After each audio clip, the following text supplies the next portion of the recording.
So much to get into, so little time, and so much wrestling. Absolutely so much wrestling.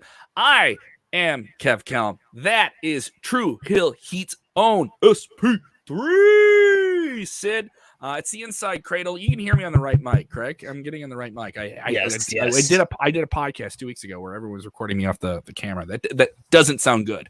We have a lot to get into. AEW All Out this weekend in Chicago. I'm in Chicago. I can feel it on the street.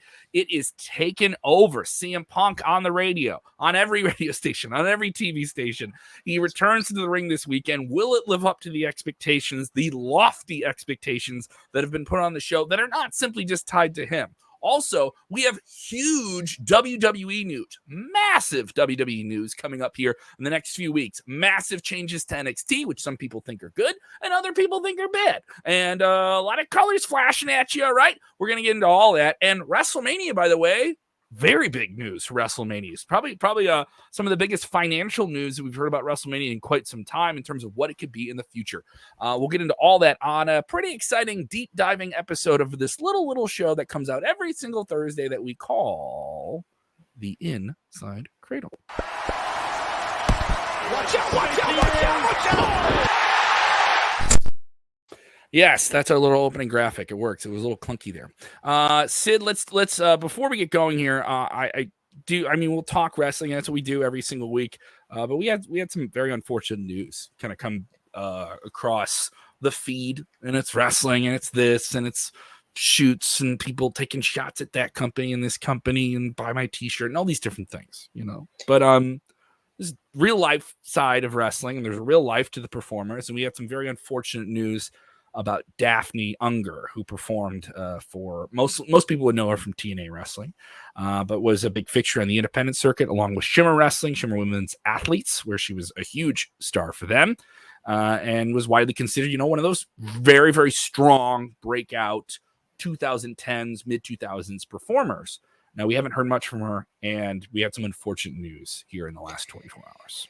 Yes, unfortunately, she did an Instagram live on Wednesday where she had some disturbing imagery. She pulled out a firearm. It was pulled from Instagram, and there was a lot of people concerned, a lot of friends. Mick Foley was one of the people who tweeted out basically reaching out to her and reaching out to her family. Police and her family went to her home in Atlanta, Georgia to check on her. It was kind of all over wrestling Twitter throughout Wednesday night and Thursday morning. A lot of people hoping that we got good news. Unfortunately, Shimmer Wrestling announced just a little bit, before we're recording this episode here, that Daphne has passed away. Shimmer said in their tweet, we are very sad to announce the passing of Shannon Sproul, aka Daphne Unger. We are posting this at the request of her family. Please respect their privacy at this trying time. I will miss you, my logical sister from another mister, and that was from Lexi Fife. Yeah, I mean, I was one person that was a big time wrestling fan when I was a kid. So my first discovery of Daphne was over on the latter years of WCW when she played the significant other of David Flair, was a part of that, stable with David Flair and Crowbar. So this is very sad. I've been kind of following her career and seen her on either television or the independent scene for over 20 years. She's someone that's so talented that, left an impression on anyone that's seen her in the wrestling world. But more than anything, this is about, someone who wanted to take their life away. So if anybody watching this, has any thoughts like that, feels like that in any way, there are, organizations like we're showing on the screen right now that are always out there for you to reach out to. There's people in the wrestling community. A lot of times there's tribalism. You like this promotion, I like that promotion, I like this wrestler, you like that wrestler, but we are a community. and sometimes even with community, with family, you're going to get into arguments. There's going to be disagreements, but stuff like this, you need to come together and know that there are people out there for you to reach out to, whether it's in the wrestling community, whether it's organizations like the Crisis Counselor Hotline, like Crisis Tech, National Suicide Prevention Lifeline. There's people out there for you to reach out to. If it's not friends or family, there's people in this wrestling community you can always reach out to. So when you're ever feeling like that, please know there's someone for you to talk to and talk through this, and you don't have to take your life. So we want to send our deepest condolences, everyone here at Sportskeeda Wrestling, to Daphne's family, her friends, anyone in the business that has made a connection with her, whether it's a fan or a fellow wrestler. We send our deepest condolences and our prayers and our thoughts to you. Absolutely. This is something I've unfortunately had to cover working in rock radio. This has been something, at least in the past few years, that we've seen with some noteworthy people, singers and different things like that. And every time it comes up, it kind of pulls back the curtain a little bit for some people with mental health issues and different things like that. And I would also include, people with substance problems and people with varying degrees of mental health problems. I want to express just, there are resources for you to reach out to if you or someone are feeling like that. And I always applaud the National Suicide Prevention Lifeline, which is available at 1-800-273-8255. That is 1-800-273-8255. That is 24/7. You can also reach them by text because, it is the age where we don't call each other on the phone. We just text everything, right? Yeah. But maybe this is something you need to call somebody about, and that's okay. You can also text GO to 741-741, and you can reach trained crisis counselors through the Crisis Text Line, a global not-for-profit organization. They are free and available 24/7. This is also all confidential, and many, many other resources that you guys can reach out to. It's just a very, very sad and unfortunate situation, and maybe that isn't a number that you need, but maybe somebody that does need that number, and definitely reach out to them. The National Suicide Prevention Lifeline, and of course you can reach out to the Crisis Text Line as well, and that is GO to 741-741. They have not reached out to us to say this or anything like that. That is just a wonderful resource that you can reach out to, that you can give to somebody that needs it, especially if you're trying to help somebody. It's definitely worth it here. I know it's a weird pivot to go into wrestling talk, but we will go into all of it here. Plenty to talk about here. We do have AEW All Out this weekend. This is a huge weekend for pro wrestling. It is a great time for pro wrestling across the board. I think there's some great things going on in WWE, but obviously the focus this weekend is on All Elite. They kind of take over Chicago. They're running the same arena 3 times in a week. Tickets are moving pretty well. They are indeed sold out for All Out. They were close to sold out last night for Dynamite. It looked very, very healthy talking to people there at the show.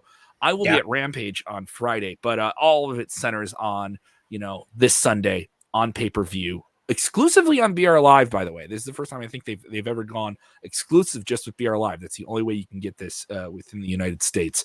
Maybe available on Fight TV internationally. I'll be on Fight TV, by the way, tonight with AEW. Very nice. I got my suit cleaned and pressed in the other room, and I'm looking forward to that, but I'll talk more about that. But All Out this Sunday, what are you looking forward to most? I mean, the big attraction is the attraction they added just a few weeks ago. It's CM Punk back in the ring for the first time in 7 years, taking on Darby Allin.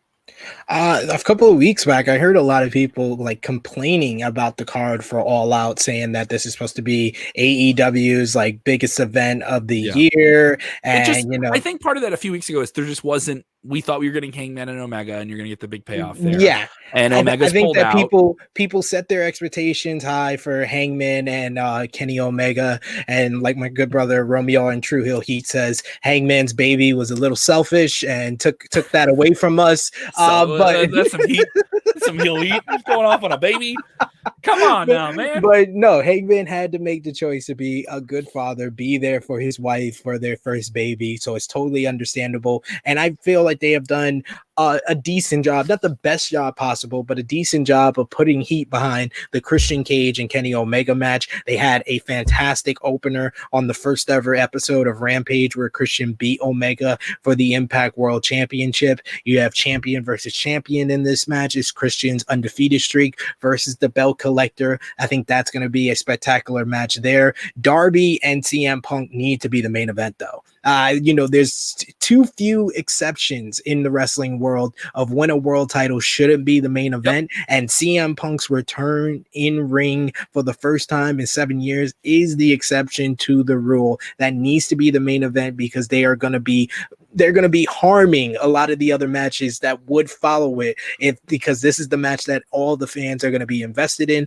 all the fans are coming to see, and why this AEW All Out card is going to be the most bought pay-per-view in their company's history potentially. But the match I'm looking forward to the most is the steel cage match between the Lucha Bros and the AEW World Tag Team Champions, the Young Bucks. I think that they had one of the best matches in AEW history 2 years ago at All Out 2019. And I was there, one of the best tag team matches I've ever seen. That I was there live as well. The best ladder match I've ever seen live, and one of the best ladder matches in wrestling history that I've ever seen. These guys went bar none. It was crazy. The Canadian Destroyers off of a ladder. Nick Jackson almost killed himself getting pushed off a ladder and hitting his head on the table. And package power driver on ladder bridges. It was insane. And inside a steel cage, someone doing a Canadian Destroyer off the cage.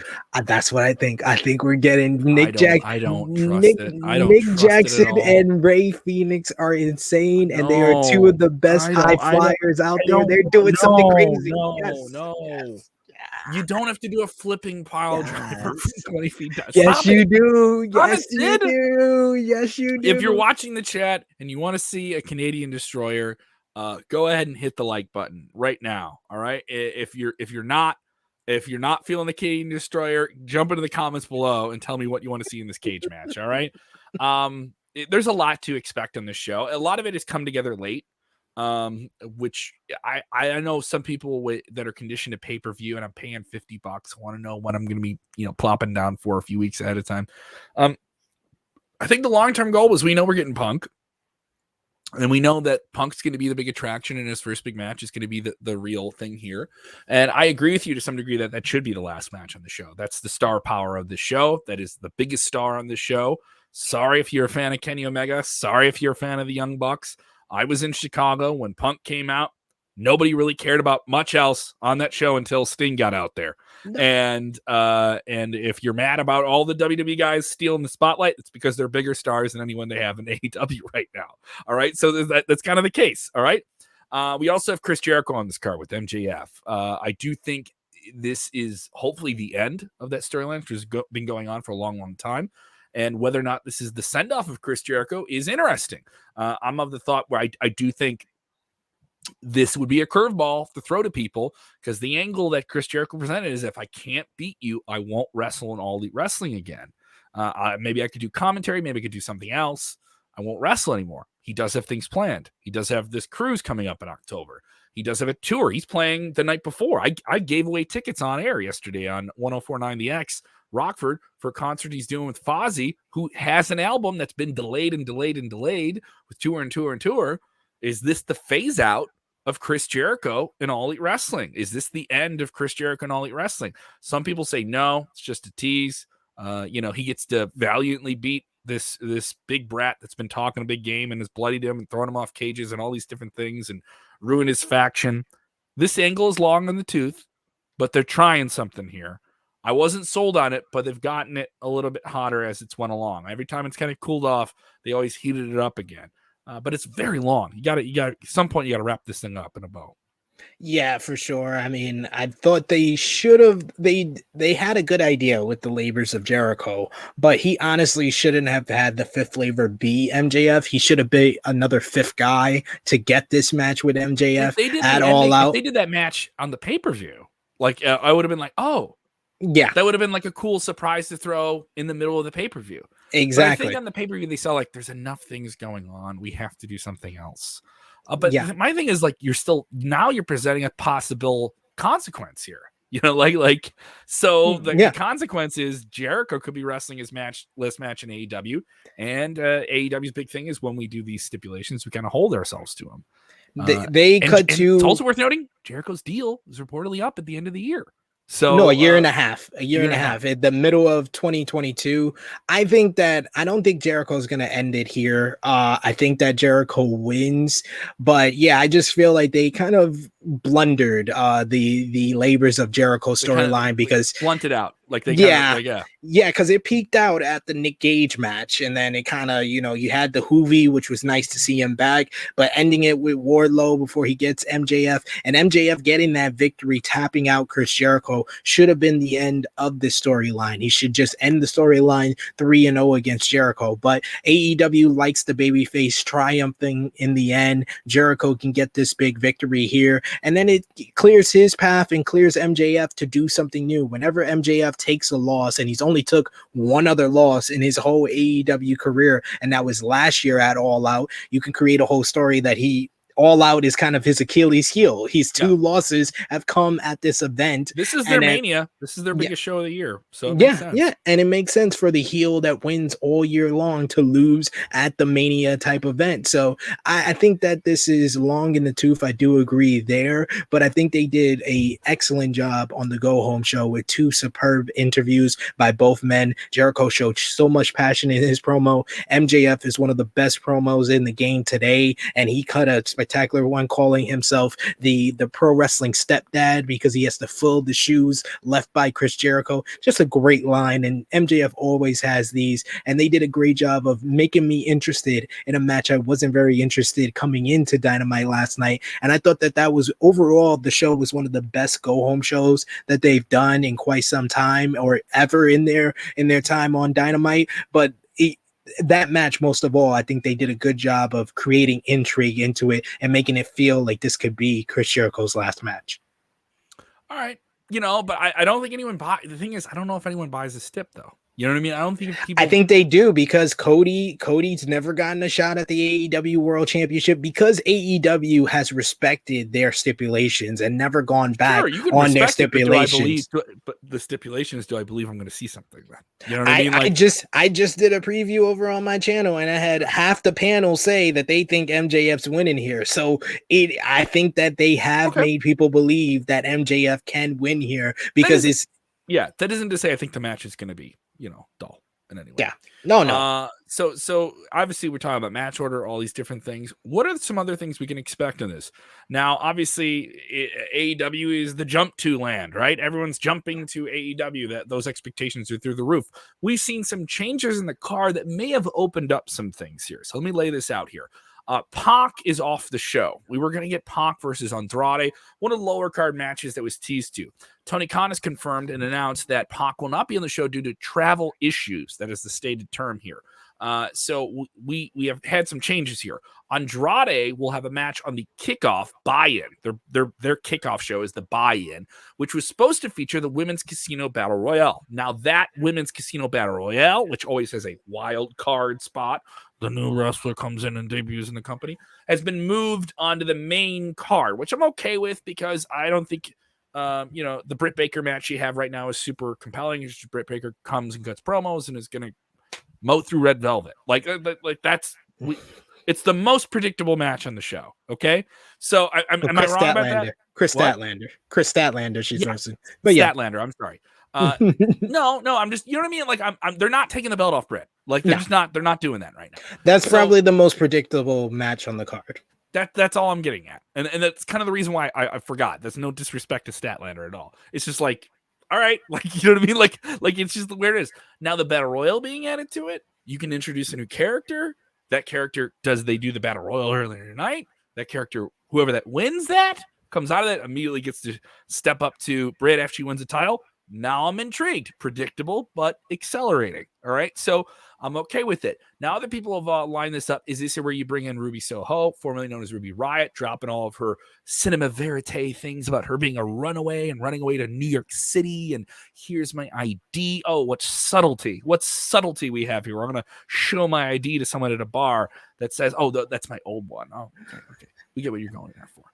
And so this is where the tease is that she shows up in New York City for the Grand Slam at Arthur Ashe Stadium. Yeah, where you're gonna have to wear a mask and be vaccinated or have a negative totally COVID fine test. with me. Totally cool with me. Kind of understand. I kind of don't understand why that isn't the policy at every single show you have. All right, Yes. We follow local CDC guidelines. Have a set standard. WWE do the same thing, you know. So that's an annoying thing where I'm talking to fans like that all the time. Well, if I go to the show, do I have it? Yes. You should have it. You should just have it. Should. I'm vaccinated. I got a COVID antigen test for free yesterday. I got my response in 15 minutes. You can get it for free. You can find it. My ADD aside here, is this where you bring in Ruby? No, I think you bring in Ruby at Grand Slam. I think you can't do it all this weekend. You can't have all those. You can't do it all this weekend. And I feel like Chicago has gotten a lot over the last couple of weeks from AEW. CM Punk's debut was there. I think that we're going to see a Chicago gal, though. I think we're going to see a certain Yes movement make its way to AEW on the All Out card. I'm expecting Bryan Danielson to debut after Kenny Omega defeats Christian Cage because he is a heel winning that matchup. So you need like a babyface pop after that. Omega can say he's beaten everybody in AEW, so no one's left, and then you hear the do do do do. They're gonna pay for the your final content. Exactly. People saying, Rise of the Valkyries is but Rise of the Valkyries, when they did that rewrite of it, like they gave him Rise of the Valkyries like the original like orchestral version. But once they did it with the guitar, it's a really awesome theme song. He had a great entrance in WWE. The one he did in Ring of Honor, I think you'll hear some version of that. If they don't do the original, it'd be awesome. It's all but expected he's showing up. They've moved it up a little bit. I think that they want to have this on the pay-per-view. There's also some other people who think maybe this is an opportunity to bring in Adam Cole, who's still has a free agency status. I think the reason we're moving up Bryan Danielson is Adam Cole debuts in Arthur Ashe Stadium because 4 years ago earlier he debuts in Brooklyn for NXT. New York is kind of his place. Okay. They know he's going to be over. Yeah. We know we're going to scream "Bay" for him at Arthur Ashe Stadium. So I think he debuts at Grand Slam on the 22nd. You get Bryan Danielson here. You set up Bryan Danielson versus Kenny Omega potentially for Grand Slam in front of 20,000 fans in that big stadium. It makes sense there. So yeah, I can see that happening. As far as the Casino Battle Royale, I don't see Ruby Soho. I think Ruby Soho also debuts in New York because that's what these runaway vignettes have kind of teased, that she's going to New York. She's going to show up there. And I feel like the Joker card of this Casino Battle Royale isn't going to win. I feel like this is just a good spot to either debut someone or honor a legend. And my pick for the Joker card is actually someone who deserves some recognition, who deserves a big pop from that Chicago crowd because everything she's done for women's wrestling as of late, and that's Mickie James. I agree. The big ups to NWA for the Empower show. I thought everything I heard about it was really, really cool. And it was a great show. I totally love that show, especially the title matches. Deonna Purrazzo versus Melina was great, as well as Layla Hirsch versus Camille. I've been gushing all over Layla Hirsch because her performance was spectacular. Camille, what an attraction! What I mean. First off, I'm a red-blooded man, a gorgeous lady, but just like lives up to the billing of an Amazon, like lives up to it. And also they haven't whatever she did was very selective for such a long time. And every time she's out, it has almost an Andre the Giant vibe where you're not going to see her all the time. But when you do, it is very eventful. It's very much the build of what they kind of did with Chyna in the early stages of her career when she was with Hunter Hearst Helmsley, and Camille's Hunter Hearst Helmsley was Nick Aldis. So I think they've done great with building up Camille. And like I said, Mickie James put that whole card together. So in a way, I felt like I got asked the question when I reviewed the show, what was better, Evolution or Empower? I felt overall Evolution was probably the better show, but Empower meant more because Evolution, although it was an all-women's pay-per-view, you got Triple H, Vince, you know, the usual suspect of WWE putting that together. It's different when a woman is putting it all together and making it happen. And I felt like that's why Empower meant a little bit more. And I think WWE will do one of those again too. Everyone's like, oh, they're never going to do it again. I just don't know when. Don't think it's going to have it. Feels very hollow to me a lot of times because you don't have women in the writing team. You don't have women putting it together. So that's why I like Empower. And I felt like it meant a little bit more than what Evolution did. And I think that Mickie James deserves the moment in Chicago, come out, have that big pop, have a good performance. But I don't think she's going to win. I think that this is an opportunity for Tay Conti. Tay Conti, they've been giving more attention to, putting a spotlight on her, have her get this big win here because, you know, there's other people that could win like a Thunder Rosa, Jade Cargill. I feel like those are money matchups in the months to come for Britt Baker, while Tay Conti, I feel, can get a big moment, and this could set up her getting the opportunity at Grand Slam in New York City because you got to put big matches on that card if you're having your most attended event ever. So I feel like that's a nice segue to, you've been putting the spotlight on Tay Conti, let her get this big victory here in the Casino Battle Royale and have the big match with Britt in New York. Britt beats her there, and then Ruby Soho debuts, and you set up Britt and Ruby Soho for potentially Full Gear, their next pay-per-view. Whole lot going on there, whole lot to see. $50 on pay-per-view, so it better be worth your money, right? Absolutely. A lot of money there. I do think this is worth mentioning here as we talk about AEW presenting itself on traditional pay-per-view, WWE on Peacock. So you're getting more bang for your buck with the Peacock thing. There's no shot at AEW. It's just a matter of what you spend money on. And every time an AEW pay-per-view comes up, people say, is it worth $50? Because we've been so conditioned for the last 7 years that WWE has shifted a lot of events behind the paywall. But you still have great things like Fight. You have a lot of great independent wrestling on there. I'm going to be on there tonight, right? And we're going to give you a show that's well at AEW, right? AEW. We're going to do the show tonight, and I can tell you proudly, I know this. The show's going to be well worth $13 and much more. AEW, it's $50. $50 for a lot of people feels like a pricey thing. And wrestling fans have been conditioned differently. Now, you still have great stuff on pay-per-view all the time. You have these spectacles on Triller.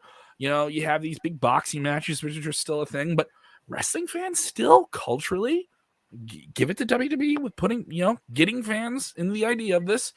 They've been conditioned to a streaming service. Is it time for AEW to explore that, to get themselves behind some type of full? They have it internationally with Fight. They have it internationally in some of their markets. They are expanding internationally. But to me, you're in bed with Warner Media. I'm going to say this every time a big pay-per-view comes up with them. You're in bed with Warner Media. All right. And I was talking to Rick, who's going to join us at some point, Rick Ucchino. He's on the, right now as we're taping, he's on the AEW presser call with Tony Khan. I said, you have to ask him this question. And my big question is, I don't know if this question is going to be in. When are we going to see All Elite Wrestling on HBO Max? You're on Warner Media's umbrella. You are under the banner. Your brand is partnered with them. Now, it isn't owned by Warner Media. All right. But when you go to HBO Max and I spend $15 a month for it, I get everything I want. I get all my Adult Swim shows. I get all the Harley Quinns. I get all the DC movies. The rub of AEW right next to Superman and Batman. That's a rub, baby. That's a rub. Just being in the same room. That's real, and it would really introduce it to a whole new audience. But there is no live portal on HBO Max. I think just putting their stuff on there, it's got to be something they're thinking about, is how do we roll this out and find casuals? Because I think that's why you bring in a CM Punk. I think that's why you want a Sting there.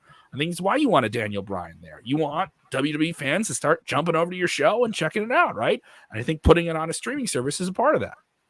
I still am under the impression that pay-per-view is kind of their thing. Like, they're a TV company first, so they care about their TV deal with Warner Media. They're not too worried about the streaming service because their pay-per-view continues to go up year over year. They started off with about just below 100,000 buys for Double or Nothing 2019, and this year's Double or Nothing set their buy rate record of almost 150,000. So they're going up year over year. They're producing more of a TV company that bills to 4 big pay-per-views pay-per-views for the year, that's not really asking for too much, in my opinion, because if you're paying $10 a month, that's $100. You can get two out of the four pay-per-views for AEW for the year. Yeah, and it's the same amount, and they have a better success rate for delivering quality pay-per-views overall.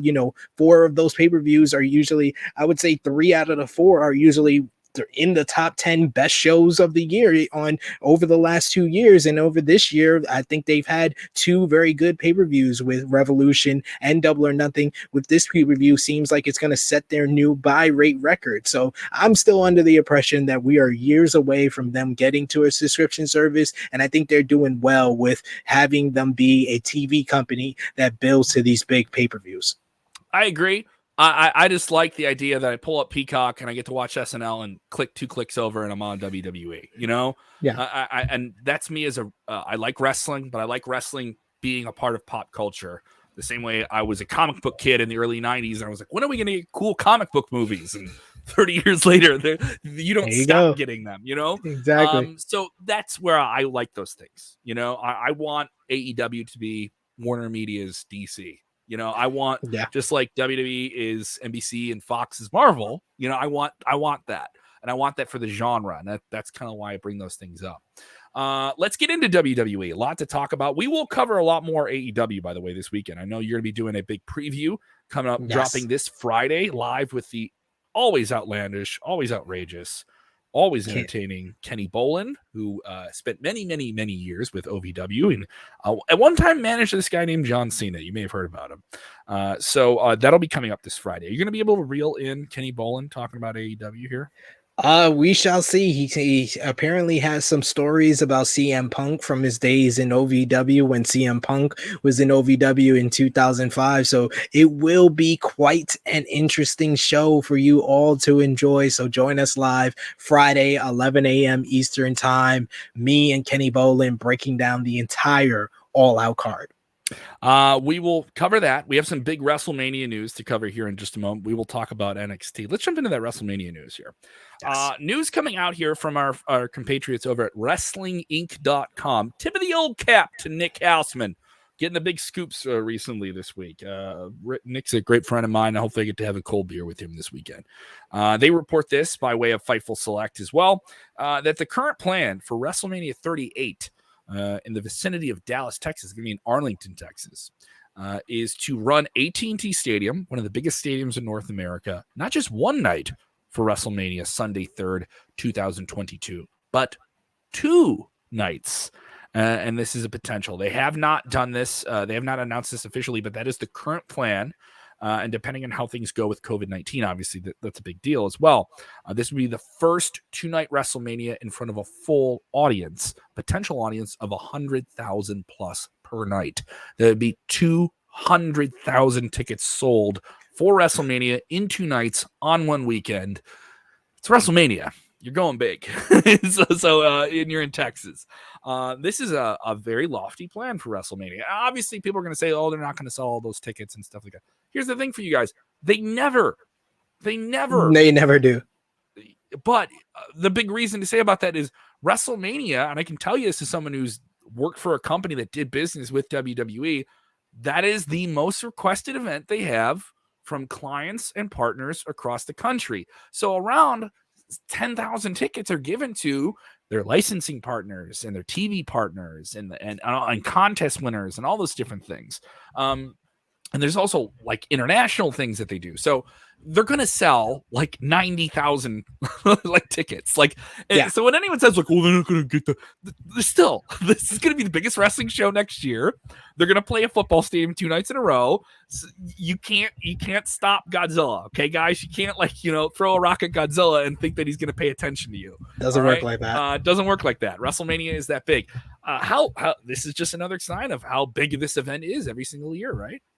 Absolutely. I mean, I thought that this was the best thing to come out of the pandemic for them, was the 2-night WrestleMania for WrestleMania 36, because it was in New York City or, New Jersey really for WrestleMania 35. I was there. It was way too long. Exactly. So many of my friends. And when the plan came up the next year, I was like, yeah, Why didn't you do that last year in New Jersey when I was exactly there? because so many of my friends went to that event and it was their first WrestleMania and they didn't come out of it like, oh my god, I went to WrestleMania. They were like, oh my god, that show was way too long. That went 7 hours, to the point that we had the first ever female main event in WrestleMania history, and it wasn't that loud for one of the most over baby faces that WWE has built out in the last decade, Becky Lynch, versus one of the biggest mainstream stars that they had for a full-time contract in Ronda Rousey, and one of the most decorated females of all time, Charlotte Flair.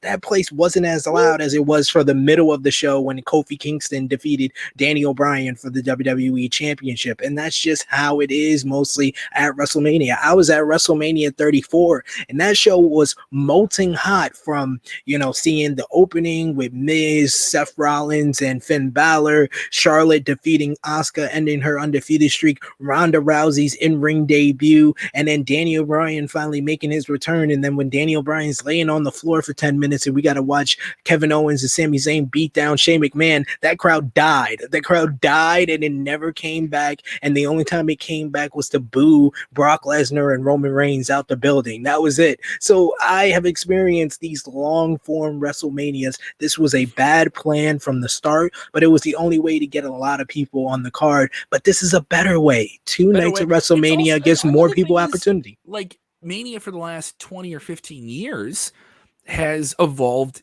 into a festival. It's the Lollapalooza of wrestling. It's the Woodstock of wrestling. It's the destination event. Everyone goes there. The industry goes there, whether or not, AEW says they don't want to run that weekend. Yeah. But everyone else does. Don't put it out there. Ring of Honor is going to run a show. New Japan's going to book a room. Where can we run in Dallas? How close can we get to the stadium? All the independents are going to be there. And that's the way it's happening tonight. AEW is running Logan Square Auditorium. We run it all the time, but we know we're going to have a bunch of new fans there because they're in town and they're making Labor Day weekend into the wrestling weekend. GCW is in Chicago as well. This is going to happen. I like the fact that AEW is kind of putting their flag in the ground. Like, we're not going where WrestleMania is going. We are the number two. I like it. No, I don't think they ever will. If they don't go that weekend, they'll try and do something around it. I think they'll do something.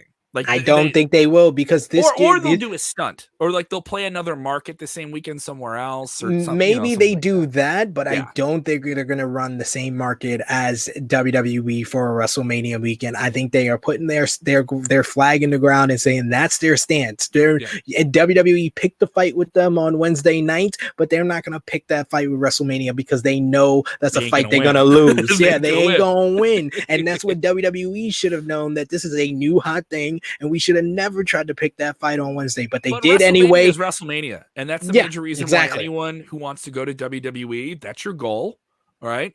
That is why Nakamura went there. That is why a lot of people go there. That's why a lot of people stay there, is because they get to have that shining moment that whatever WrestleMania's build is, it tends to live up to that. It's a showcase of immortals. You get to have these moments that last forever, that aren't forgotten. You have a WrestleMania moment, a WrestleMania match. Like, those are special things. And some of the guys that are going over to AEW, CM Punk got to have some WrestleMania moments. Didn't get to have the one he wanted, which was main eventing it.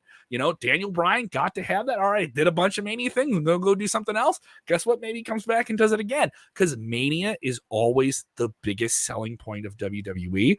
I think this is the smartest thing that they've done with one of their major events. I'll say this too. I think this is a Nick Khan move. I think this is Nick Khan saying, let's maximize what we have. Let's get the most out of it. And yes, fans will spend more money. People will buy more money. People will buy tickets. Obviously, I do think it'd be a little bit easier to sell 2 nights if you knew, like, all right, on night 1, you will get this main event. On night 2, you get this main event. But it just doesn't work that way, because those tickets need to go on sale in November. So if you're going, 9 times out of 10, you're going to buy tickets to both nights. So that arrangement is kind of weird, right? I do think it's great for Peacock. This is more of a streaming move. All right, I'm watching wrestling this weekend. It's going to be on all this weekend. And as they move to more of a streaming directive product, I think that's how you bend to your audience. Your audience wants this. They want it spread out. They don't want it all blasted at them at the same time. And are you going to give them the matches they want? Now, let's just, we're looking at the clock. It is September 2nd, 2021. Things are going in a certain direction. What do you say? we could book WrestleMania right now. Give me some WrestleMania matches. I got a couple in my head. You got to do something with Roman Reigns and The Rock, but it looks like maybe they're going to save that for LA for WrestleMania 39 next year. I think that if you're gonna sell 2 nights, you need a big time main event on that second night, and I think it doesn't get much bigger than Roman and Rock. But if they do save it for Hollywood, I wouldn't mind. I wouldn't mind your Royal Rumble winner goes after whoever's the WWE champion, and you have Roman, beat somebody at the Royal Rumble. He's already beaten Brock. He's already beaten John Cena. He wins the Elimination Chamber, successfully defends the Universal Championship. After he's there winning with the Universal title, Big E comes out and becomes the first man to call his shot with the Money in the Bank briefcase and say, I'm going to challenge Roman Reigns for the WWE Championship in the main event of WrestleMania. That's what I would want to see if we're not getting Rock and Roman. Roman wins night 1. Whoever he gets, maybe I'm not even saying it's The Rock because maybe they just told it off. Big E comes out and says, well, tomorrow night, you and I are I'm cashing this sucker in tomorrow night. I'm going to give you a night to sleep on it. I'm going to give you a night to sleep in that ice bath because tomorrow night, and then that'd be a great way if you're watching WrestleMania, be like, God damn, I think I made the right decision here buying a ticket. The only reason I don't see that is that as much as WWE, we're just throwing stuff at the wall, dude. As much as WWE loves Roman Reigns, I don't think they're gonna have him wrestle main events back-to-back nights, and Rock and Roman has the main event. So I can see them giving the ladies night 1, and I can see them doing either Becky and Sasha Banks or Becky and Bayley. Bayley being the babyface against a heel Becky Lynch. Woo! Love it. You're going to get a big Brock match on this. Brock has signed a deal with WWE. He has 8 to 12 matches, and he's going to be with them for the next 2 years. Brock likes being in big matches. Okay. Brock doesn't like traveling. Brock likes being in huge matches where he gets paid a lot of money and gets to do some really violent shit. Right. And so I think Brock gets to do something big at this. I think there's a flurry of different people you can build up for Brock. And also, I don't think Brock needs to be in a title. I know everyone, Brock's always by a title. I would like them to build up a personal issue with Brock. Obviously, he came back. He threw his hat at Roman Reigns. And that'll happen at some point, and you'll have Paul Heyman play into it. So there's a lot of different things here. You mentioned, is The Rock going to be involved? I think The Rock's involved with this. The rumor we had, the last one we heard, and Rock may not be on the show because all the different commitments he has being the biggest movie star in the world, is that the potential was a family issue with the NOI family. Would be that one of the Usos would deviate from the bloodline of Roman Reigns and align with their uncle, The Rock, and say, you're out of line. One of the Usos would stick with Roman and say, no, Roman's our guy. He's our tribal chief. And you would have Jey Uso and Roman versus Jimmy and The Rock. And I actually think that is a compelling match. It's a tag team match. You could limit the amount of time that The Rock is in the ring. You can do those different things and kind of keep them away from each other. I do think you have something as well with John Cena. You have Edge involved in the show. There's a lot of things you can do with that WrestleMania that could be really, really cool. Also, there's plenty that can change. There's a lot of new stars that can climb up the card. There's a lot of different things that can happen. There's a lot of injuries. There's a lot of setbacks. We don't know where we'll be with COVID. But I do like the idea that WWE is trying to make WrestleMania as big as it should be. And Texas, that platform, that market, hell yeah, dude. Like I'm on board. I like that idea. Speaking of things that people are either on board or not on board for, as we're in the 42nd minute of this show, NXT. So Wale, very popular rapper, very much a very prolific fan of wrestling, has been involved in the business and done different things with WWE and other people, puts out this logo, and it has a flash of color, and it's a new NXT logo. We've been hearing rumblings of it. NXT is getting a hard reboot. WWE executive Nick Khan, who has Vince McMahon's ear, who's the top dog of all wrestling, Vince McMahon, is going to be involved with the show. Now we hear within the last 24 hours that he's going to produce NXT. NXT has always been seen as a Triple H product. To update that information, we have gotten more information from WrestleVotes, who's this kind of scooping Twitter that always reveals different things from the backside of WWE, that they're indeed doing changes, and Vince McMahon will indeed be producing WWE NXT at some point. but this is still very much a Triple H show. So I know there was a knee-jerk, Vince is going to destroy NXT, and a lot of people think he's going to destroy it, he's going to change it. But in an update, WrestleVotes reports that the day-to-day operations of NXT will still be under Triple H, Shawn Michaels, William Regal, Matt Bloom, and the other team that has been there. The reboot of the show, which will redesign the Capitol Wrestling Center and have it be more colorful, which lines up with the logo, the musical change, will very much be a quote-unquote Vince and Company stamp to it. And that Vince McMahon, and executive producer Bruce Pritchard will be involved in big decisions with NXT. I don't mean to throw water on the fire, but this isn't nearly as a salacious story as it was 24 hours ago, which is a little bit more worrisome than it was. Joining us a little bit of a run in here, Rick Ucchino with this. Rick, we'll get to what scoops you got there from the Tony Khan AEW press conference call, but these NXT changes, they were a little bit more salacious, and everyone's concerned, and Vince McMahon's going to have his hands all on NXT. We find out a little bit more that Triple H is still going to be involved with the product week to week. What do you think of the reboot of NXT that's coming up here in a little bit? Wait, hold on. Are you telling me that everybody just immediately ran to the ledge and were ready to jump? Vince is going to destroy it. Vince McMahon has invested millions of dollars in this thing just to destroy it. Honestly, honestly, the first thing I thought when I saw this, and I actually tweeted this out, the first thing that I thought about was, maybe this means we'll at least get a little bit more continuity when it comes to NXT and the main roster shows.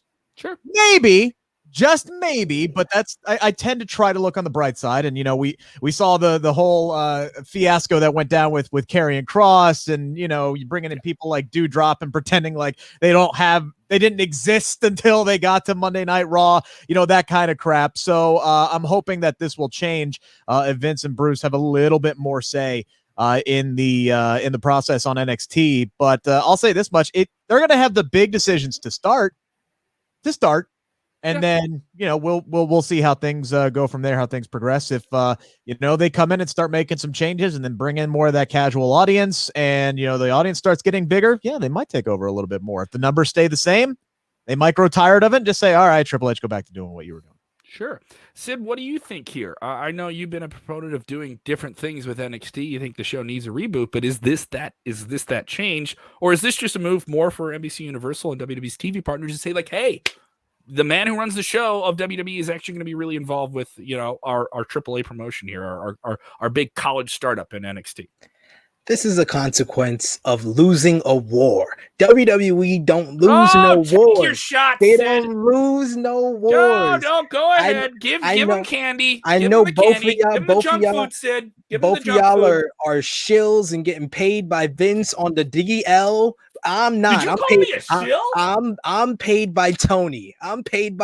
You see my cease and desist shirt? I'm paid by Tony. Nah, but in all seriousness, I was gonna say, hold on, man. If I'm getting checks, they're lost in the mail. I am severely underpaid. No.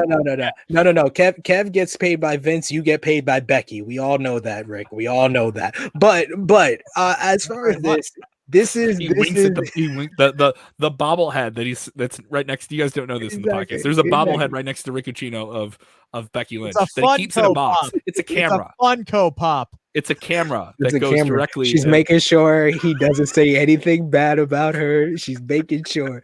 But as far as what you're saying about me, Rick Ucchino, I'm gonna find you. I'm gonna slap the taste. I'm gonna hit you so hard you're gonna be your face is gonna be as red as your baby.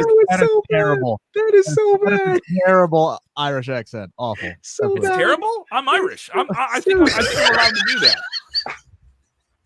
That's even worse. But as far as the changes to NXT, I think that this is only going to be something different, something new. I'm not going to say it's something good for the brand because I don't know yet. But Triple H and Shawn Michaels still being there is supposed to bring some sense of relief to a lot of different fans. But it is going to be different. It is going to revert back to more of a pre-WWE WWE Network NXT, because without the independent stars that kind of shifted NXT to this super indie, to this PWG on steroids type of, era that we started in 2015 on until 2019, is going to be a change in that. And you're going to see different people maybe get to the top spot and be in the main event spotlight. So it is going to be different, but I'm not going to necessarily say it's going to be worse or better. It's definitely just going to be different. Like the logo itself. Yeah, I want to see it play out and see what transpires out of it. And I think that's something that a lot of fans nowadays, they dive right into the negative. In all seriousness, I joked about jumping to the ledge. They do that. They will judge something before we have even seen it. And, we're guilty of doing that, very similarly as well. Hell, Sid and I got into an argument. By the way, we're still fans. Yeah. We're all here because we're fans, right? But we try to think of things objectively. But Sid and I got into an argument, before we even saw the first, slightest inclination of a Becky Lynch heel turn, talking about why it's going to work or why it's not going to work. We haven't seen it even on television yet, and we're arguing about why it's a success or a failure. And I think people need to calm down. It's great for talk shows. It's great to get people riled up and to have conversations, but we all sometimes, as cliche as it sounds, and as like Sid said, got to see how it plays out first. Let's see what the product looks like before we all start bitching about it. Here are the positives of it, though. It shows to me that WWE at a top level understands that NXT needs to feel bigger than it's been recently. And it needs to feel like appointment television. And that if we're not going to be going up against Dynamite, what is this show? This show is a show that's supposed to create big stars for Raw and SmackDown, and it's supposed to feel different than Raw and SmackDown. And I think they can achieve that. I also like the idea of seeing a creative person do something that they don't do elsewhere. You know what I mean? I love the Foo Fighters. They're my favorite band. Seeing Dave Grohl play drums, that he got to do with Nirvana is something he hasn't done in a while. The idea of Vince McMahon working with purely young talent that are not established with no preconceived notions is exciting. It's different for him. It's different for Bruce Pritchard. They get to see it purely as clay and a little bit more moldable, and they don't have any, all right, we can't do that because we've already done this. No, these are completely fresh characters. I think it's a real creative challenge. I think challenges kind of create fun things. Vince McMahon has proven in the past his best work comes when he's challenged by something. And I think there's some good things here that line up. I don't think it's all bad, but at the same time, there are some things that worry me. There is some concern. Papa Dave Meltzer saying there could be some more releases on the way. More specifically, those people who have been there for a long time, which is something that I have brought up on this show before when these releases first started happening, and we started hearing about the changes of, they want to go away from the indie wrestling people and they want, 6'5", under 30, the big Braun Strowman type guys, which is weird. It's a long-term investment. You know what I mean? That they're thinking about, well, all right, we need guys that are going to pay out in 10 or 15 years too. Right. But immediately, the two names that come to mind. Adam Cole is already a free agent. So when you look at the landscape of the people that are there, the first two names that come to mind are Johnny Gargano and Tommaso Ciampa. And those are the two guys that I am extremely, extremely worried about right now. When I see a report like that, when I see a report like that, those are the first two names that come to mind. And I think, once again, pure speculation there, though. Pure speculation, right? Pure speculation. But when you talk about guys who have been there forever, those are the guys. They don't want to move up. They don't want to go to the main roster. And Tommaso Ciampa has already put out there that he's willing to retire before he would go to the main roster. I know he's come in and he's corrected that in the past, but to me. But that's already been out there. He's now correcting it now, but he's already put it out there. So yeah, he can potentially go to the main roster and he can do something. But if it doesn't work out there, I can see him just saying, he doesn't have to retire anymore. He has another option, because when he put that out there before he corrected it to you, Rick, there was no AEW. It's totally different kind of now. That was like within the last year. Well, when he said it initially, AEW wasn't as it wasn't on Dynamite. Dynamite had not started. I'm not opposed. I'm also not opposed to a Tommaso Ciampa or a Johnny Gargano freshening up Raw or SmackDown, by the way. You know, I mean, there's nothing bad with that. We do have a draft coming up. I would love to see if these changes are so compelling that NXT is involved in that draft, which is going to be in October. By the way, Sportskeeda Wrestling going to be doing some very cool things with the draft, by the way. We're going to be doing, I would say, some of the most advantageous, different coverage of WWE Live that you've ever seen. So that's coming up. Keep an eye on it. It's for the diehards here. In terms of other things for NXT, I like the idea. I'm not saying I'm opposed to the idea of them not calling up independent wrestlers, but the idea of doing something with completely fresh talent I'm okay with it because I want to see people do. Sid, we know you got to pop out here in a second. Definitely let us know what's going on here with True Heel Heat. Yes, go over, follow the True Heel Heat YouTube channel. A whole week of all out content. We're doing a watch along live on Sunday. We got a roundtable review on Monday. You can follow me on Twitter at True Heel SP3, and of course subscribe to the Sportskeeda Wrestling YouTube channel. Friday 11 a.m. Eastern time, we're going live for the all out preview with myself and Kenny Bolin, and of course after SmackDown and AEW Rampage, myself, Rick Ucchino, we get into arguments with Dutch Mantel, the legend, there to kind of hold court and hold us all together. He's the glue if his internet sees fit. No fires this week, nor tornadoes. No fires. Let's hope. Sid, let's argue another time. I think he's sabotaging his internet because he doesn't want to stay up till 11:05 at night anymore. Might be. You might be on to something. But thank you, gentlemen. We're getting take care, Sid. Thank you, gentlemen, for having me. As always, I will see you next time. Take care, buddy. Sid, always good to us here. Now, you just joined us here. We did cover the expectations that people have about AEW, but you just got off the AEW press call, which we'll have up on our channel. We'll have coverage of that at sportskeeda.com. Tony Khan had plenty to say. You got to hear it. What do you say? Oh man, he said some really, really, really interesting things. First off, talked about his relationship with one CM Punk.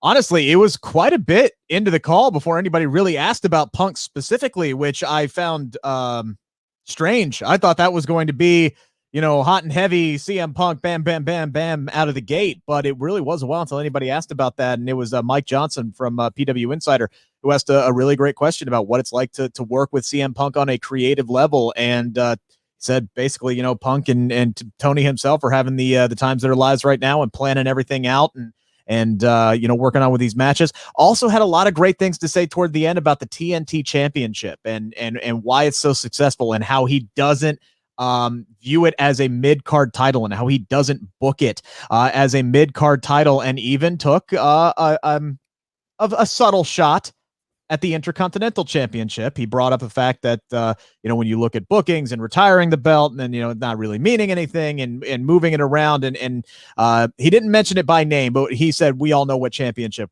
he was talking about. So there was a lot of really, really interesting things that he said when comparing, those two championships, as well as the future of the company. He flat out said, look, we are way ahead of my expectations of where I thought this company would be. Yeah. Which is true. Which is very, very true. This is a company that has gotten red hot very, very quickly, thanks in large part to the likes of Chris Jericho and Jon Moxley and all these other major stars. And now they also launched at the right time when they could get the right TV deal and the right distribution. Yeah. They launched when WWE was fresh off those billion-dollar deals. And you know this from media, the price of a live viewer became infinitely more valuable to advertisers. And 1.5 million people may as well be 8 million people like it was 10 or 20 years ago watching live TV. So that they're worth more, so the AEW came on TV at the right time and presented the right thing, and the right people were available. And there's some waning with WWE. They're still top, WWE is still very, very much ahead of them in terms of brand exposure, but yeah, they've grown very, very fast, very, very quickly. Yeah. And here's the thing though, too, like, yes, all of that's accurate, but they also seem to make the absolute right move at the absolute right time. Yes. Like they, especially with the talent that they bring in, or when they decide to make a change on a championship, it always seems to work out. I mean, outside of Jericho falling onto a crash pad and the explosion that wasn't at the end of the barbed wire death match, I don't really know a whole lot of controversy or missteps along the way for letting Matt Hardy at last year's All Out get back in the ring after visibly getting concussed on some matches. Yeah, that might be it. But I mean, the early days of the Dark Order, mishandling the women, there's a handful of things you can put out there. But guess what, guys? You're going to do TV 52 weeks a year on 2 different nights. WWE does it. They're gonna produce some stuff that doesn't hit. And guess what? You're gonna swing the bat, and you're not gonna hit a home run every time. It's just fine. Yeah. But they hit a lot of home runs too, bringing in. Sure. It's a shame I didn't get to ask a question because there are so many people on this media call, and Tony Khan talks so damn long that there were really only 10 questions in 55 minutes anyway, which is not a knock on him. As radio guys, we love that kind of guest where we ask 4 questions and they just go. So we absolutely love it. I got one in. I did this Q&A with CM Punk. You guys can see that it's up on the channel now. There was 5 questions that got asked, and the whole panel talked for 20 or 30 minutes, right? Yeah. 5 questions. It's only 5 questions that you cover in 30 minutes. Doesn't seem like a lot. I got one in. I got a great story. You back off. Exactly. And let them talk. That's what I think makes a great host. You ask a question, you let them talk. But the question I had was, because we're looking at potentially Chris Jericho's last match in AEW this Sunday. A pretty decent chance that he's gonna lose that match anyway. I wanted to ask him, that's your prediction? I think there's a decent chance. There's a decent chance. We'll get into 50, our all out. Yeah. We'll get into our all out predictions here coming up. But I wanted to ask Tonio what does he think Chris Jericho has meant to the success of AEW? Because I think until quite recently, Chris Jericho has been by far the biggest signing in the history of AEW. There's no hands down. Jericho came in at that big press conference and immediately everybody started paying attention. Immediately everybody started taking it seriously. He brought in star power. He brought in credibility. He was the obvious choice and a great first world champion for that company. And then not only did we start noticing, the fans, not only did the media start noticing, other wrestlers started noticing. Then you get guys like Jon Moxley who roll in. You get guys like Brody Lee and Matt Hardy who roll in. And now all of a sudden you see all these releases come in, and Miro comes over and Andrade comes over. And now CM Punk, who is the biggest signing, beating out Chris Jericho, which I think is why there's at least a half decent chance that this is Jericho's last match. I really wanted to ask Tony about that. It's a shame I didn't get to ask him about that. We did cover that. We did, Sid and I, before you join us, because I know we're getting you fresh off the call, ran down our expectations of the show. We'll run down each match and give our predictions before we end here. So it'll be interesting to see what happens with Chris Jericho. There was some talk that his deal was up in January. Now it seems like his deal is up, Sid's telling me middle of next year.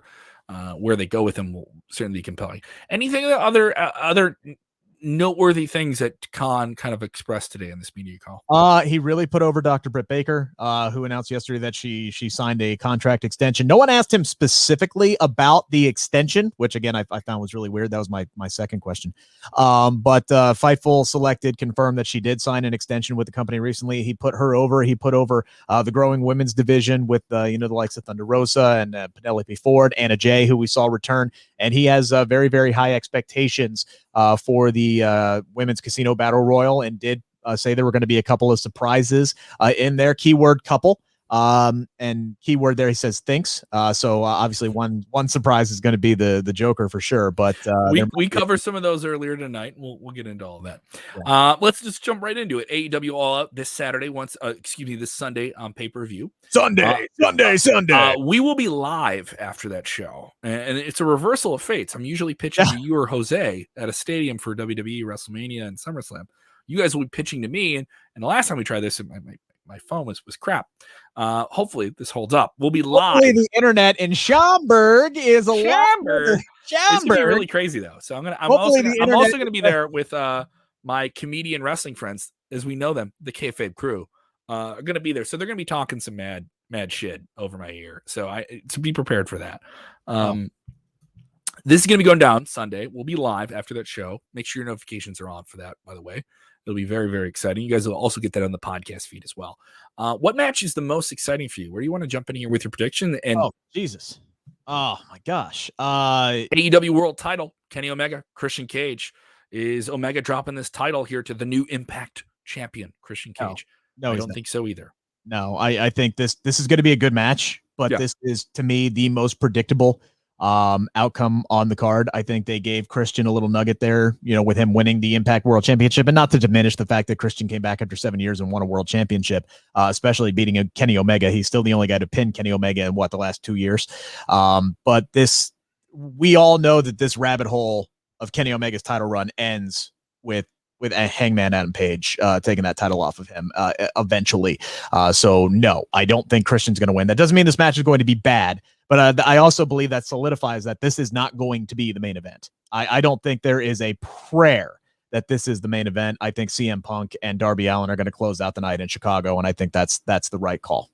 It's the right call to go because then you don't have to, I do have a prediction for the end of the night too, by the way, which we'll get there once we talk about that. We'll get there. Yes. I agree there with you here. Let's get to this. Jericho MJF. Is this the end of Chris Jericho in AEW? I think Jericho wins, and MJF can take the loss. I don't want MJF to lose. I don't. They've done such a great job of protecting him. Even if it's by fluke, I want MJF to continue to be protected, because I think MJF would be, sooner or later, he's going to win that AEW World Championship. It's going to be spectacular. I don't want Jericho going over. I love the fact that they have put MJF continuously over on Chris. If I had to guess, yes, MJF is going to win this match, but I don't think it's going to be Jericho's last match. They will find some way to get him back into the fold. But I think, much like with Cody, Jericho's another guy who's going to kind of take a seat back for a little bit and let some of the new roster additions come in and shine, because as great as Jericho was for this company early on, they don't really need him to carry the load anymore. He doesn't have to be the superstar in AEW. There's so many other guys now that are ready to take that spot very, very easily. So I think Jericho's going to take a seat back. He will lose to MJF, but I think he'll ultimately wrestle for AEW again. The AEW Women's Championship, she just re-signed DMD, Dr. Britt Baker, taking on the Alien, Chris Statlander. You said that another match on the show was predictable. I think this one's even more predictable. Yeah. There is no way that Britt Baker, who is supposed to be a villain, right? But everyone chants her name. She's a definitive cool villain wrestler at the moment, right? And that is not an insult, by the way. That is a compliment. There's no way they're taking this title off of her, and maybe this is where you have one of those surprises enter the scenario. Maybe a lot of women on the free agent market could have a stare down with the winner of the Casino Battle Royale. A lot of things that could go on there, but no. As good as Chris Statlander is, and it's great to see her back and healthy, I don't think there is a prayer that Dr. Britt Baker, DMD, loses this match. She will retain. I don't care how much of a homer I sound. AAW, I'll be on pay-per-view for them tonight. And one of the coolest things I ever got to film was with Eddie Kingston when he was the AAW champion. Tonight, he will challenge for the TNT championship against Miro, or this Sunday, rather. And I'm rooting for him, but I don't think he's beating Miro. I don't think he is either. And just hearing the way Tony Khan talked about the TNT championship and how he books it and how, he builds up these guys. He mentioned specifically like Darby Allin, like he didn't put the title on him immediately. They built up to that victory. Same with Brody Lee, same with Miro. They didn't come in right away and just win that championship. They built up to it.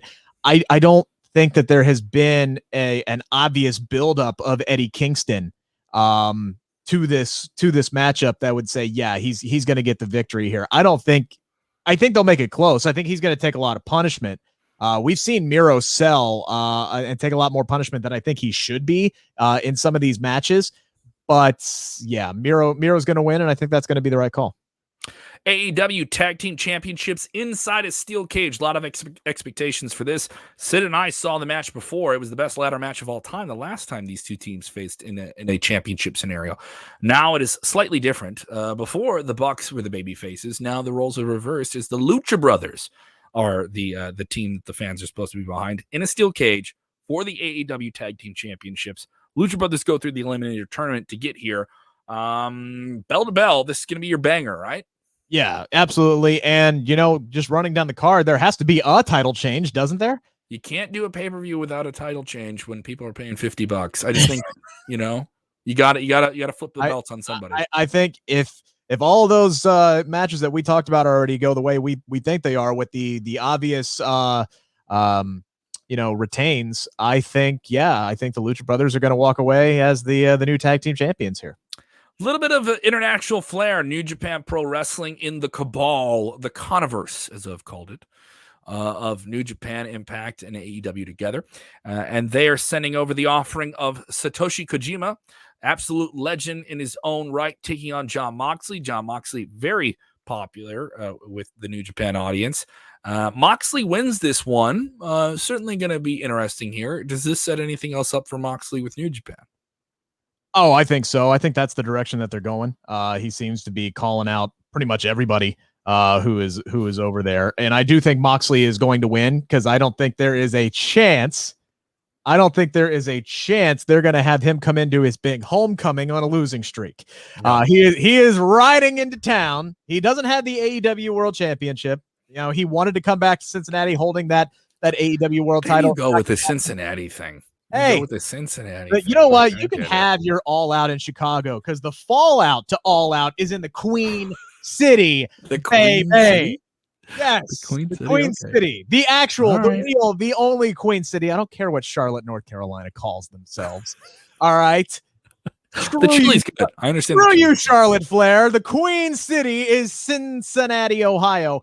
And they're not going to have Jon Moxley come in as a loser. There's no freaking way. He's going to win this matchup, and the homecoming is going to be glorious. And I found out today that I will be there live to witness it, so I'm looking forward to that. Paul White versus QT Marshall. Special interview with QT Marshall popping up on our channel right now. Shout out to Raju and the writing team on that. You guys will be able to get that audio and video up sometime soon, hopefully soon. Billy Gunn now being the henchman of QT Marshall. That was added at the last minute. Can we just pause and talk about how crazy 2021 is in the world of professional wrestling, where it looks like we're getting a Billy Gunn Big Show feud in 2021? Yep. I'm going to say this. It was a real head scratcher for me. We got Sting and CM Punk in the same ring for the first time ever on the same night that we get a Big Show or Paul White,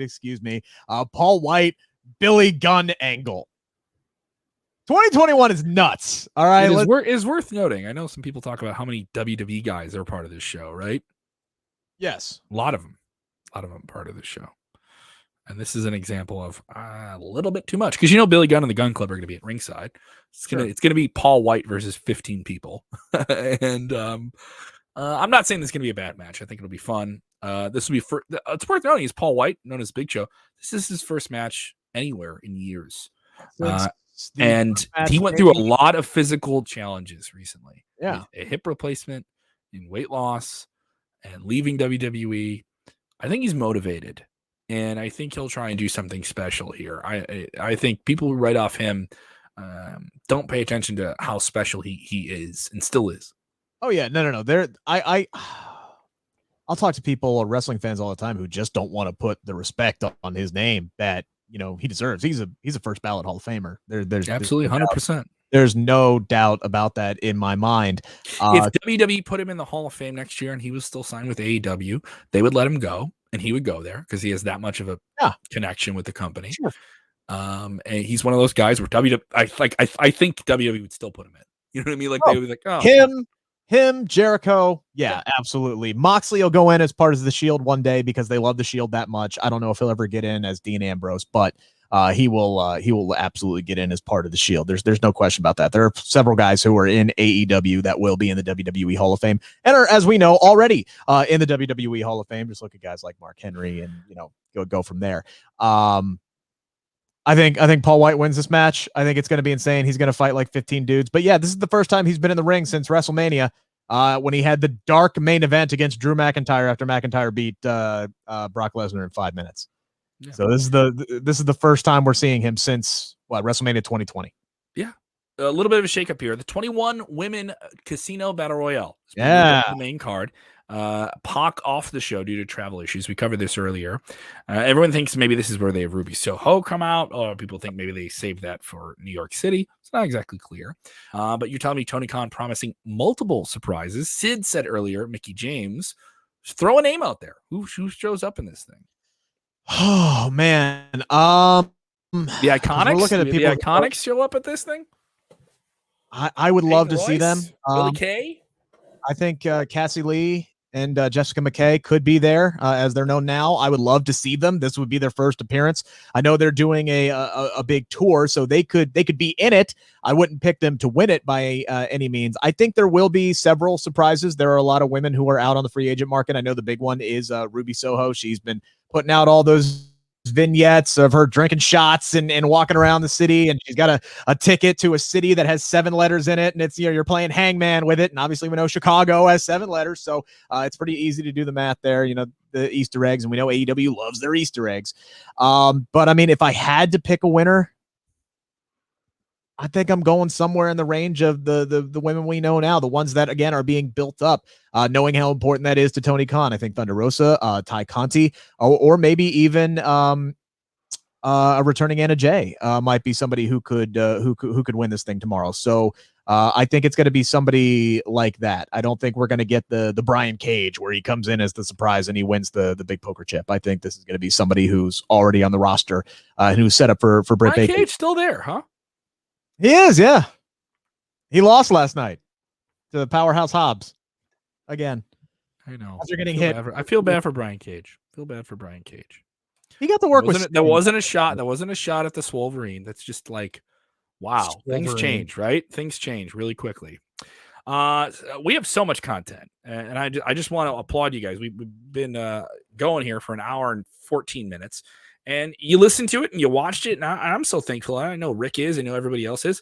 I also want to thank you guys for getting us over a certain plateau recently. We just scored 20,000 active subscribers on our YouTube channel. We are so thankful. We have big audiences on other platforms, but we put a lot of effort and a lot of work into our YouTube recently. And if you're on board with this and you watch all this, thank you so much. If you watch some, thank you. If you watch a lot, thank you. If you can spread the word to someone else, appreciate it. There's a lot of other people doing wrestling stuff online. So the fact that you choose us, we're very thankful. That's no shot at anyone else. You choose us, and that means something to us. You spend time with us. Time is a valuable thing. And we're thankful that you're doing that. I will be busy at some point as this is airing. I'm on pay-per-view. I'm on Fight TV. We got a timeout. What do we got here? Yeah, we didn't do Punk and Allen. We skipped over. We didn't do Punk and Allen. I'm sorry. I'm doing the sign off. We didn't do the main event. You're already to wrap up. You're like, screw this AEW shit. Let's go. Yeah, let's go. I got to put a suit on here. And Punk is winning. Hands down, CM Punk is winning this matchup. It's going to be fantastic. They're not going to have. I'm sorry, Rick. Rick. Punk is winning. He's not going to lose another his opening match. He's not going to lose it in Chicago. I think he's 8-0 in his last 8 matches in the city of Chicago. AEW loves to put their hometown heroes on a pedestal. Hell, they're, like I said, they're even billing Moxley's homecoming to Cincinnati. Like, they're actually treating Cincinnati like it's a market that means a damn, which I really, really appreciate, because we are. I frankly don't. I know you don't. When I think Ohio, I think Dayton. I really do. And go Flyers. That's like our 5th biggest city. Anyway, that's for my brother. It's for my brother. He's a Flyer. Oh, okay. So I gotta tell him that I said that Dayton is really just part of Cincinnati anyway. It's like a 60-minute drive. It's okay. Basically Cincinnati. So they're part of the greater Cincinnati area. Anyway, but the most important thing I think is going to come out of this is going to be what's going to close the show. And what is going to close the show is CM Punk out in front of the crowd celebrating his big win over Darby Allin. And then we're either going to hear the final countdown or we're going to hear Flight of the Valkyries, and Bryan Danielson is going to come down to the ring, maybe do the yes chants. I don't know. I don't know if WWE owns the yes chants, but people are going to be doing. People are going to be doing them. Can you copyright and trademark? I'm pretty sure you can copyright and trademark anything you want. Yeah. But he will come down. It'll be a massive pop. These two are going to stare down each other. CM Punk did an interview this week where he says, "Hey, look, I want to wrestle Daniel Bryan. I want to do it again soon." I think that would be a great way to bring Daniel Bryan in, is after Punk beats Darby Allin. Boom. we're off to the races. Here's DB. Here's CM Punk. Let's effing go. Sounds exciting. Sounds very And you're the one exciting. who gets to go to the damn show this weekend while I'm stuck in Cincinnati doing the post show from the studio.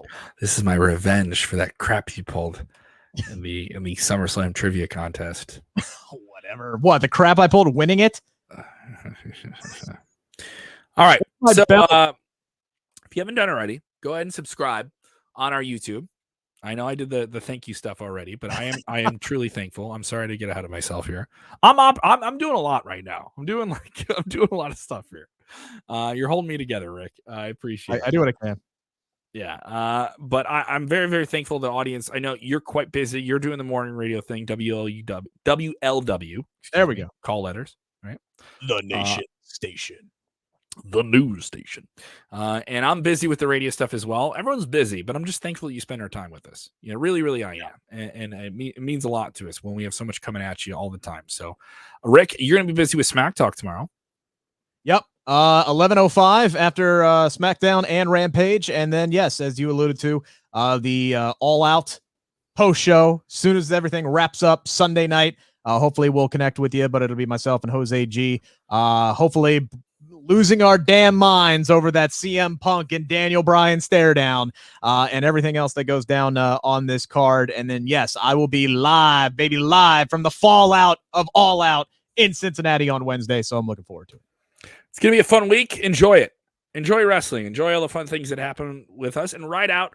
Enjoy it with us. If you haven't done it, click like on this video, engage, share, all that good stuff. And remember, when watching wrestling, you must do the most important thing you possibly can do. And that is enjoy wrestling. Bye. Bye.